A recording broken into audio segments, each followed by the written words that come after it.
ഒരു വീട്ടിലെ 3 ആൾക്കാർക്കും ദീപാവലി സെലിബ്രേഷൻ ഒരുമിച്ച് വന്നാൽ എങ്ങനെയാവുമെന്ന് നോക്കിയാലോ. മോനത് ആ ബസ്സിൽ കയറ്റി വിട്ടു. വർഷത്തിൽ ഒരു തവണ വിരിയണ അടിനെയാണ് കേട്ടോ അത്. അതൊക്കെ കഴിഞ്ഞ് ഞാൻ ഓഫീസിൽ പോകാൻ റെഡിയായി. അപ്പോൾ എന്തോ ഒരു മൂകതയുണ്ട്.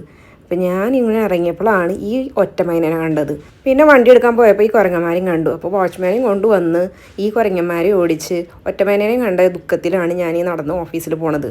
ഇവിടെ വന്നപ്പോഴാണെങ്കിൽ ഫുൾ ഡെക്കറേഷൻ. എനിക്കിന്ന് ഇവിടെ നിന്ന് ലഞ്ചിന് പോകണം. ലഞ്ചിന് പോയിട്ട് മോനെ പിക്ക് ചെയ്തിട്ട് വീട്ടിലാക്കി പിന്നെ ഹസ്ബൻഡ് വരുമ്പോൾ തിരിച്ച് ഓഫീസിൽ വന്ന് അങ്ങനെയാണ് ഇന്നത്തെ ഒരു ദിവസം പ്ലാൻ ചെയ്തിരിക്കുന്നത്. എനിക്കിതൊക്കെ ചെയ്യാൻ പറ്റിയൊരു ഓഫീസ് ഉണ്ട് എന്നുള്ളത് ഭയങ്കര ഫ്ലെക്സിബിൾ ആയിട്ടുള്ള ഒരു വർക്കിംഗ് എൻവയോൺമെൻ്റ് ആണ് ഞങ്ങളുടെ.